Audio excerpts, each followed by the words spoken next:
सबसे पहले अंडरस्टैंड करेंगे लीनियर रिग्रेशन है क्या और क्यों हम इसे यूज करते हैं। तो मैं आपको बता दूं, linear regression is the statical way to predict the values और टू एस्टिमेट द वैल्यूज। यानी लीनियर रिग्रेशन हम यूज करते हैं वैल्यूज को प्रिडिक्ट करने के लिए, वैल्यूज को एस्टिमेट करने के लिए। अब बात आती है कि कौन सी वैल्यूज को हम प्रिडिक्ट करते हैं।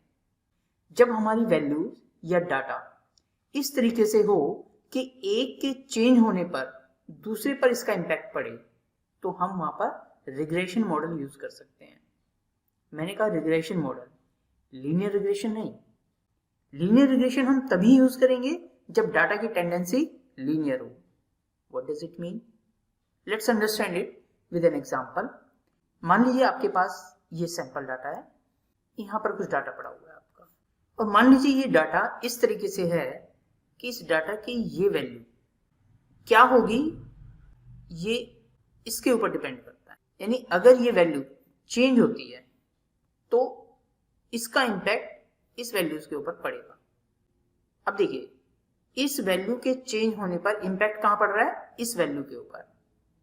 तो ये जो वेरिएबल है इसे कहेंगे इंडिपेंडेंट, और इसका फर्क कहां पड़ रहा है? इसके ऊपर, तो इसे कहेंगे हम डिपेंडेंट वेरिएबल। या यूं कह लीजिए कि जो वैल्यू हमें फाइंड करनी है, जो वैल्यू हमें प्रिडिक्ट करनी है, किसके चेंज होने पर प्रिडिक्ट करनी है?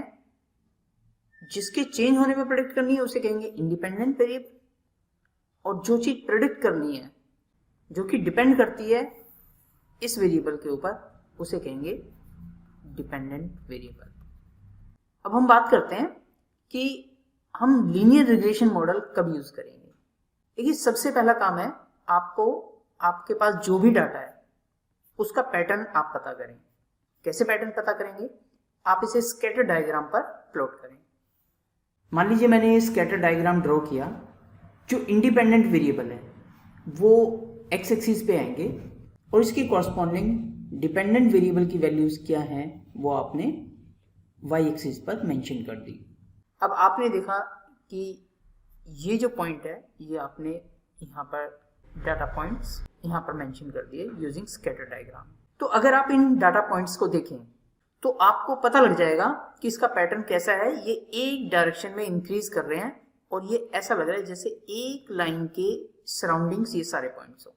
तो जब आपका डाटा इस तरीके से हो कि वो लीनियरली ग्रो कर रहा है, यानी एक डायरेक्शन में जा रहा है, और ऐसा लग रहा है कि एक स्ट्रेट लाइन अगर खींची जाए तो इसके सराउंडिंग सारे पॉइंट्स आ जाएंगे, तो इस तरीके के रिलेशन को हम कहते हैं पॉजिटिव कोरिलेशन।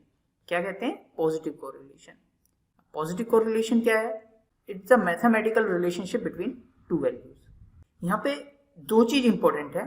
एक तो ये कि जैसे जैसे y इंक्रीज होगा x की वैल्यूज भी इंक्रीज होती जाएंगी। ये देखिए, ये जो डाटा पॉइंट्स हैं अकॉर्डिंगली इंक्रीज होते जाएंगे। तो इसका मतलब यहाँ पर लीनियर रिग्रेशन अप्लाई हो सकता है। दूसरा, ये जो जितने भी डाटा पॉइंट्स हैं ये ऐसा लग रहा है जैसे कि एक लाइन के सराउंडिंग्स ये सारे पॉइंट्स हैं। नेक्स्ट वेरी इंपॉर्टेंट पॉइंट जो आपने याद रखना है वो ये याद रखना है कि आपका एस्टिमेशन कितना करेक्ट होगा।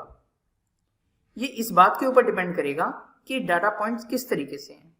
अगर ये डाटा पॉइंट्स जो लाइन आप ड्रॉ कर रहे हैं उसके बिल्कुल आसपास हैं तो इसका मतलब आपका प्रेडिक्शन काफी कुछ करेक्ट होने वाला है। आपका जो प्रेडिक्शन होगी वो ज्यादा एक्यूरेट रहेगी। लेकिन अगर ये डाटा पॉइंट्स दूर दूर है तो जितने दूर ये डाटा पॉइंट्स होंगे लाइन से, प्रेडिक्शन उतना आपका वीक रहेगा। तो डाटा पॉइंट जितना दूर दूर होंगे इस लाइन से, जितने दूर होंगे तो उतना प्रेडिक्शन आपका वीक रहेगा। अच्छा, आप कहेंगे कि ये डायग्राम जरूरी थोड़ा ना हमेशा ऐसा ही बने। आप जो डाटा पॉइंट्स ड्रॉ करेंगे हो सकता है उससे वो जो डायग्राम बने वो इस तरीके से बने, यानी डाटा पॉइंट्स इस तरीके से आ रहे हो। तो अगर ये डाटा पैटर्न आता है तो भी क्या हम लीनियर रिग्रेशन यूज कर सकते हैं? बिल्कुल यूज कर सकते हैं, क्योंकि देखिए अभी भी डाटा एक डायरेक्शन में जा रहा है। अब लेकिन हो क्या रहा है? x जैसे जैसे इंक्रीज हो रहा है y वैसे वैसे डिक्रीज हो रहा है। तो इस टाइप के कोरिलेशन को हम कहते हैं नेगेटिव कोरिलेशन। क्या कहते हैं? Negative correlation. लेकिन क्योंकि ये एक डायरेक्शन में है, लीनियरली ग्रो कर रहा है या डिक्रीज कर रहा है, तो इस तरीके के डाटा को हम लीनियर रिग्रेशन के लिए यूज कर सकते हैं। एक और एग्जांपल लेते हैं। मान लीजिए आपने डायग्राम ड्रॉ किया लेकिन इस तरीके से डाटा पॉइंट्स आपके आ रहे हैं।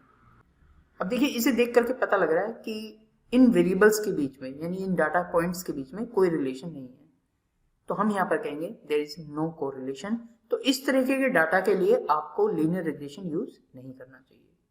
तो आई होप आपको ये क्लियर हुआ होगा कि लीनियर रिग्रेशन क्या होता है, किस लिए हम यूज करते हैं और कब हमें इसे यूज करना चाहिए, कब हम इसे यूज नहीं करना चाहिए, राइट।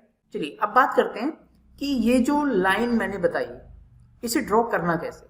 इसे हम कहते हैं लाइन ऑफ बेस्ट फिट। तो आइए लाइन ऑफ बेस्ट फिट के बारे में अंडरस्टैंड।